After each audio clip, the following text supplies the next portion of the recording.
बदर की जंग तो खत्म हो चुकी थी, लेकिन कुरैश का असल इम्तिहान अब शुरू होने वाला था, क्योंकि एक साल पहले वो अरब की सबसे बड़ी तिजारती और सियासी कुव्वत समझा जाता था। लेकिन बदर के बाद उनकी साख को बहुत ज्यादा नुकसान पहुंचा। और तारीख हमें यही बताती है कि बाज़ औक़ात अपनी फौज को बचाने से ज्यादा अपनी साख को बचाना ज्यादा जरूरी होता है। कुरैश की असल पावर सिर्फ तलवारों के ऊपर डिपेंडेंट नहीं थी, बल्कि उनकी मईशत शाम और यमन तक फैली हुई थी। उसके अलावा उनकी क़यादत के ऊपर तमाम कबाइल एतमाद करते थे।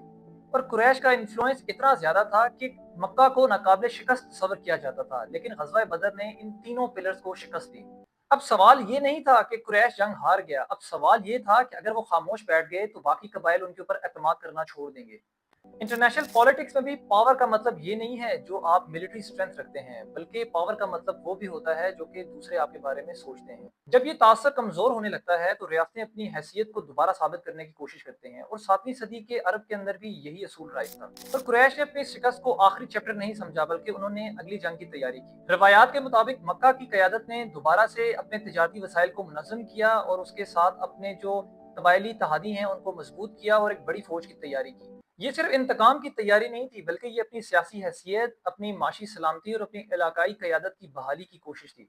अब दूसरी तरफ आते हैं, मदीने में मुसलमान ये बात तो जानते थे कि खतरा अभी मुकम्मल तौर पर खत्म नहीं हुआ, लेकिन इस फतह ने उनको एक कॉन्फिडेंस जरूर दिया, लेकिन उसके साथ साथ एक नई जिम्मेदारी भी दी। अब वो एक ऐसी सियासी कुव्वत बन चुके थे जिसको अभी निगलेक्ट करना इतना आसान नहीं था। सिर्फ एक साल के अंदर जजीरा अरब एक और तसादुम की तरफ बढ़ रहा था, और इस दफा जंग का मैदान बदलने वाला था और फैसला भी बदलने वाला था। मुसलमान मदीना के अंदर रहकर दिफा करना चाहते थे या शहर से बाहर निकलकर। ये फैसला अहद की पूरी जंग का डायरेक्शन और उसका नतीजा बदलने वाला था। रसूलुल्लाह सल्लल्लाहु अलैहि वसल्लम की इब्तदाई राय यही थी कि मदीना के अंदर रहकर इस जंग का दिफा किया जाए, क्योंकि मदीना की गलियां बहुत तंग थी और मकानात एक दूसरे के बहुत करीब बने हुए थे, और दुश्मन के घोड़सवारों की जो ताकत थी यहाँ पर उसको काफी ज्यादा प्रॉब्लम हो सकती थी। और इसको हम अस्करी लैंग्वेज के अंदर कहते हैं डिफेंसिव अर्बन वॉरफेयर। लेकिन कई नौजवान सहाबा जिनको ग़ज़वा बदर में शिरकत का मौका नहीं मिला, उनका ये ख्याल था कि शहर से बाहर खुले मैदान में जंग लड़नी चाहिए। ये मुसलमानों के लिए ज्यादा मुनासिब होगा, और इससे मुसलमानों के हौसले भी बुलंद रहेंगे। रसूलुल्लाह सल्लल्लाहु अलैहि वसल्लम ने मुख्तलिफ सहाबा से उनकी राय ली, और अक्सरियत ने इस हक में फैसला दिया कि इस जंग को खुले मैदान में लड़ना चाहिए। और ये एक बड़े लीडर की निशानी होती है कि वो सिर्फ राय सुनता नहीं है, बल्कि जरूरत पड़ने पर जो बेहतर राय होती है उसके ऊपर अमल भी करता है। फैसला हो चुका था कि मुसलमान जंग मदीना से बाहर लड़ेंगे, और यही फैसला इनको आखिरकार जबले ओहद तक ले आया। जब मुसलमान जबले ओहद के दामन में पहुंचे तो रसूलुल्लाह सल्लल्लाहु अलैहि वसल्लम ने एक जगह का इंतखाब किया, क्योंकि इस सिमत से दुश्मन हमला तो नहीं कर सकता था, लेकिन एक सिमत अभी भी खुली थी, और सबसे बड़ा खतरा वहीं से था।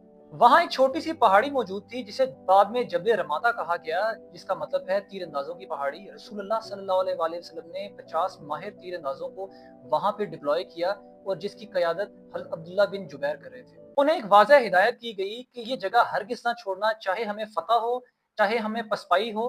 ये हुक्म काफी मुख्तसर था, लेकिन इसके पीछे एक कॉम्प्रिहेंसिव मिलिट्री स्ट्रेटेजी थी। कुरैश की फौज के पास एक मजबूत घोड़सवारों का दस्ता था। अगर वो मुसलमानों की सफों के करीब पहुंच जाता तो मुसलमानों को इससे बहुत ज्यादा नुकसान हो सकता था। और तीरंदाजों की ये जो पोजीशन थी, ये दुश्मन के घोड़सवारों के लिए एक रुकावट थी, और इसको हम मिलिट्री स्ट्रेटेजी में कहते हैं प्रोटेक्टिंग द फ्लैंक, यानी अपनी जो कमजोर सिमत है उसको महफूज बनाना, ताकि दुश्मन उस पर हमला ना कर सके। यहाँ एक हमें मिलिट्री हिस्ट्री का एक बहुत बेहतरीन लेसन मिलता है कि एक बेहतरीन फौज भी सिर्फ सामने से आने वाले खतरे को नहीं देख रही होती, बल्कि वो हमेशा अपने कमजोर सिमत से आने वाले खतरों को भी महफूज बना रही होती है। अब मैदान मुंतखब हो चुका था, फौजें आमने सामने थी, तीरंदाज पहाड़ी पर मौजूद थे, और हर सिपाही को अपनी जिम्मेदारी का पता था। अब सिर्फ एक चीज बाकी थी, और वो थी जंग। जंग का आगाज मुसलमानों के हक में हुआ। कुरैश की सफों में इंतशार फैलना शुरू हुआ, कई अहम सरदार मारे गए, और ऐसा महसूस हो रहा था कि मुसलमान फतह के बिल्कुल करीब है। लेकिन तारीख हमें कुछ ऐसे सबक भी देती है कि कभी कभी जो सबसे बड़ा खतरा है शिकस्त के वक्त नहीं होता, बल्कि सबसे बड़ा खतरा फतह के करीब आकर पैदा होता है। जबले रमाता पर मौजूद बहुत से तीर अंदाजों ने जब मैदान जंग की सूरत हाल देखी, तो उनको ऐसा महसूस हुआ कि मुसलमान ये जंग जीत चुके हैं, जंग तकरीबन खत्म हो गई है, और अब उन्होंने बगैर कुछ सोचे समझे अपनी जगह पर रहने की जरूरत महसूस नहीं की। चुनाचे उनमें से अक्सर लोगों ने अपनी पोजीशन छोड़ी और मैदान जंग की तरफ उतर गए। अगरचे उनके अमीर हजरत अब्दुल्ला बिन जुबैर ने उन्हें रसूलुल्लाह सल्लल्लाहु अलैहि वसल्लम का हुक्म याद दिलाया, मगर ज्यादातर अफराद नीचे आ गए थे, और नतीजतन वो रास्ता जो पहले महफूज था अब खुल गया। इसी लम्हे कुरैश के घुड़सवार दस्ते के लीडर खालिद बिन वलीद ने सारी सूरत हाल को भांप लिया, और उन्होंने अपनी घुड़सवार दस्ते फौज को इस तरफ मोड़ा, और उसी खुले रास्ते से मुसलमानों के अकब की तरफ से हमला किया। और ये फैसला चंद लम्हों में पूरी जंग का नक्शा उन्होंने मुकम्मल तौर पर बदल दिया।